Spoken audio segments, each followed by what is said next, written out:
Oops, I just realized my microphone was off. Welcome to today's show, everybody. This is your girl in the know for all things motorcycle, Jackie Van Ham. Welcome to your Fun Fact Friday. So, a couple of months ago, I kicked off a program out here talking about some engine basics. So, I figured we'd dive back into that topic out here, talking a little bit more about some engine basics. We talked about cranks and cams and pistons and rings. You can always go find those videos down thread here on Choppertown, or even better, go say hey to me over at my page, Jackie Van Ham Official, here on the Facebooks. I always move all of my videos directly over there as soon as I wrap them up over here, so feel free to go check them out.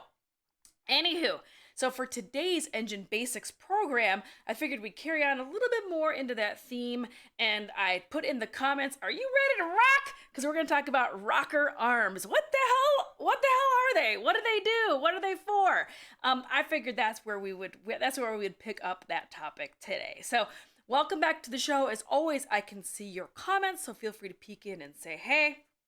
And of course, to all of our overseas viewers, hola, konnichiwa, guten tag, bonjour, and buongiorno. So let's get started over here. So that first slide up on the main screen right now, right in front of you, is of course going to be a rocker arm. And the beginnings of the rocker arms are this: a rocker arm in the context of an internal combustion engine of automotive, marine, motorcycle, and reciprocating aviation types is an oscillating lever that conveys radial movement from the cam lobe into linear movement at the poppet valve to open it. One end is raised and lowered by a rotating lobe of the camshaft, either directly or via a tappet, a lifter, and a push rod, while the other end acts on the valve stem. While the camshaft lobe raises the outside of the arm, the inside presses down on the valve stem, opening the valve. When the outside of the arm is permitted to return due to the camshaft's rotation, the inside rises, allowing the valve spring to close the valve. Some overhead cam engines employ short rocker arms in which the cam lobe pushes down, rather than up, on the rocker arm to open the valve. On this type of rocker arm, the fulcrum is at the end rather than the middle, while the cam acts on the middle of the arm. The opposite end opens the valve. These types of rocker arms are particularly common on dual overhead cam motors and are often used instead of direct tappets. Now, that was an awful lot of mumbo jumbo, right? What the hell did that mean? So as we've talked on some of our earlier programs, so the first things first. So the internal combustion engine, of course, the intake, compression, power, and exhaust are the four movements, as it were, of internal combustion engine. So once that happens, and the crank is turned, right? The crank is what drives the cam. The cam, on an overhead valve engine, the cam is directly right next door to the crank. They're very close to one another. And then they turn kind of in unison. When that happens, though, how do these valves up top on a four-stroke engine open and close? Well, they open and close using push rods. So the push rods are what connect that top, the opening and closing of the valve, to the cam as it's turning down here. But what makes this happen? Well, those would be what's called rockers, which I just talked about just 1 second ago and just showed you an image of. So there's a couple different ways that those rockers open and close, though, but those are super, super important because, again, that's what opens and closes those valves. And the valves have it's all super, super connected, but valves especially are what dictate power as well as efficiency in an engine, because they have to make a complete closed seal to extract the most amount of power out of that combustion. But also, the deeper that those valves can open, the more air that can come in. And air is kind of the name of the game as far as internal combustion engine goes. The more air that you can get in to mix with that fuel mixture, the bigger and more efficient and faster boom you're going to have happen. As well as on the exhaust valve side, the deeper and wider and faster you can open and close those valves, the quicker that all can exhaust and the cycle can start all over again, faster and more efficiently. So the name of the game is kind of getting, it's called lift. When we refer to those springs opening and closing, that's called lift. Now, in my mind, it's being pushed in, so it should be called pushed, but it's not. It's called lift. But Anyway, I didn't make this thing up. I would have called it something else. But anyway, it's referred to as lift. So the more lift you have, the more air that can come in, and the more lift you have on the exhaust side, the quicker all of that spent fuel and air mixture can be released. So that's what's going on over there.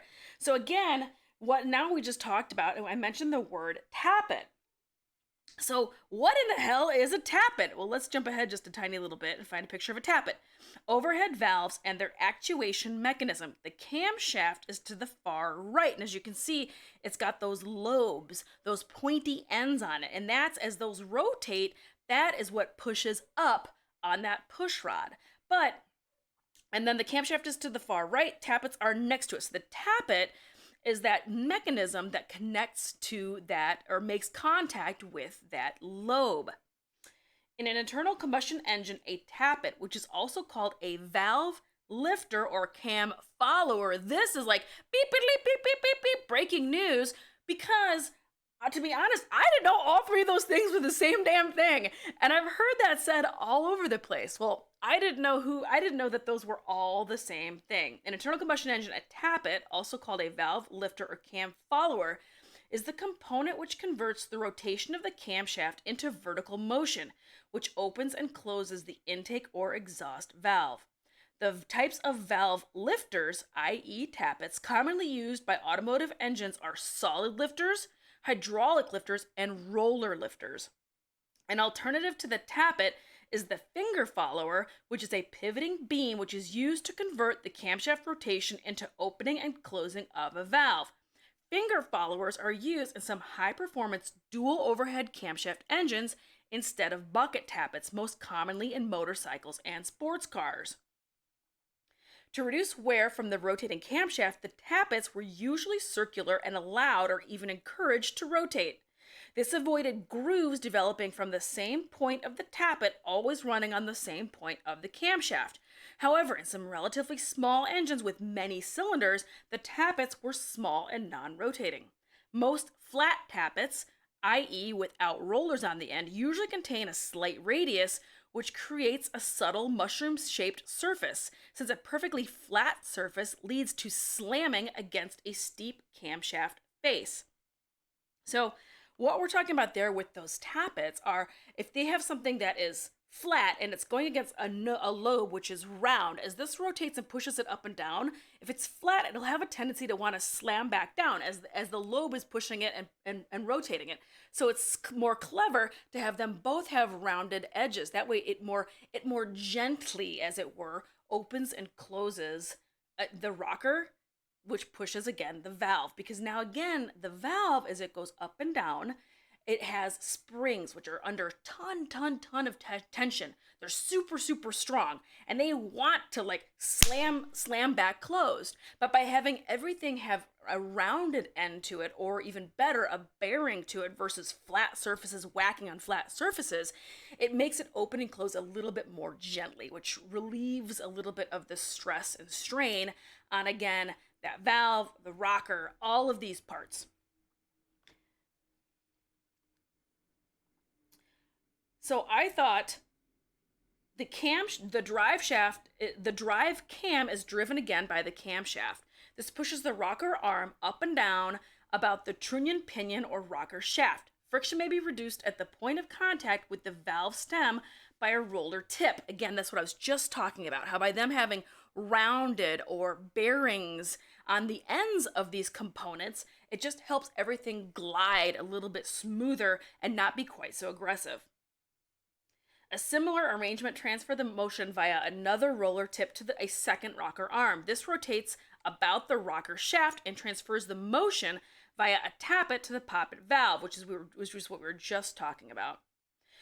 For car engines, the rocker arms are generally steel stampings, providing a reasonable balance of strength, weight, and economical cost.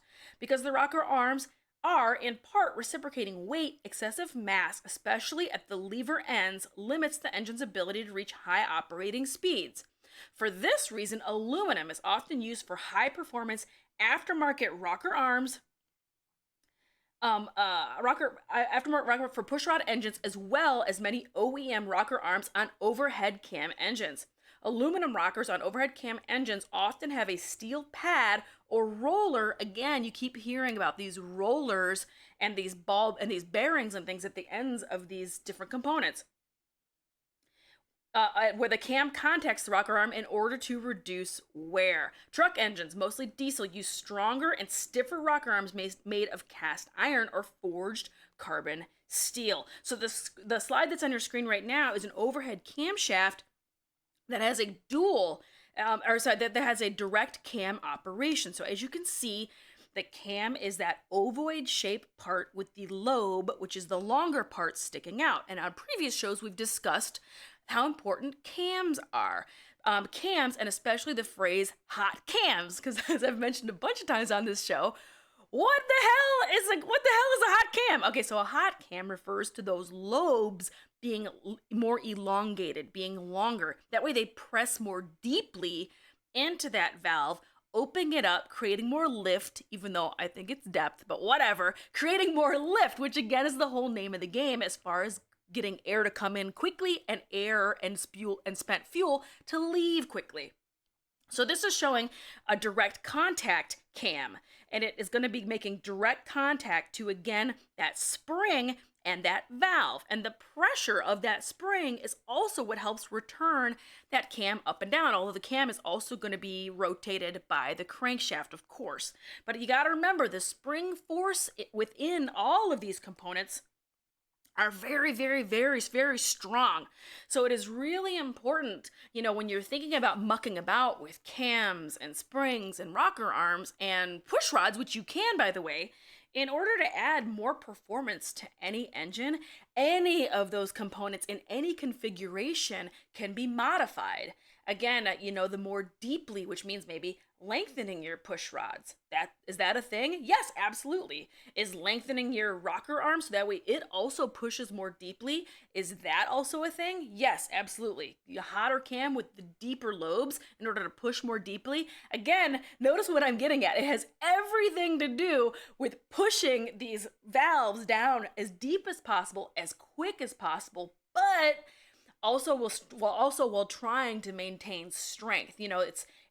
It's this careful balance between strength and lightness, but if you have lightness, that means you don't have strength, hence aluminum versus steel parts.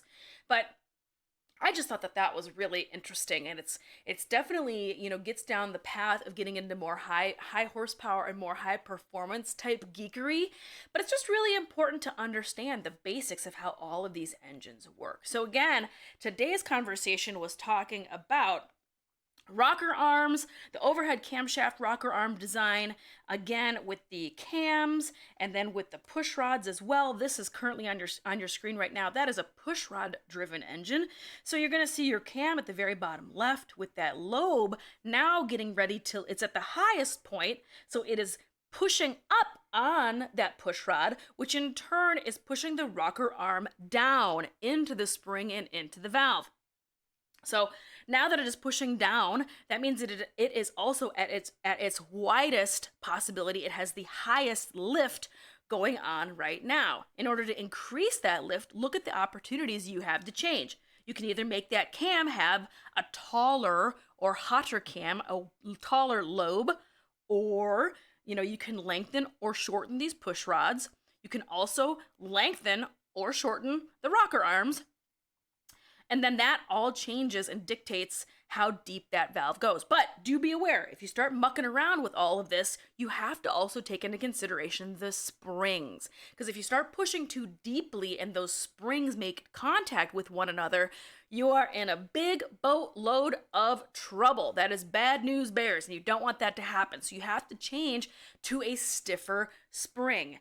That way, all of this increased pressure and increased leverage that's going down on those springs, if they start making contact, it's what's called binding. And if they bind, you're in trouble. So you have to increase the strength of the spring so it can withstand that. So it's this super interesting, very, very careful balancing act that I thought was really, I think it's incredibly super geeky, and that's what we do here on Fun Fact Friday. So hopefully we all learned something together today talking about rocker arms and are you ready to rock, as well as springs and tappets. And what the hell is a tappet anyway? I thought that that was all kind of interesting. So hopefully you thought that that was interesting as well. So as always, thank you for tuning in. I'm going to go on ahead and clip on over and say hey to some of the folks that are in the comments. Thank you so much for tuning in, everybody. Steve Davis and all of our motorcycle riders in Maine. Mark, one of our regular viewers. Jeff Smith, one of my Supercross fans. Welcome back, everybody. Thank you so much for tuning in. Ronnie, thank you for watching. Thank you so much, everybody, for coming on back. I appreciate you all for tuning in. Of course, none of our shows would be possible without all of our friends here at Choppertown Nation. Choppertown.com. Head on over there, pick up a movie to go stream.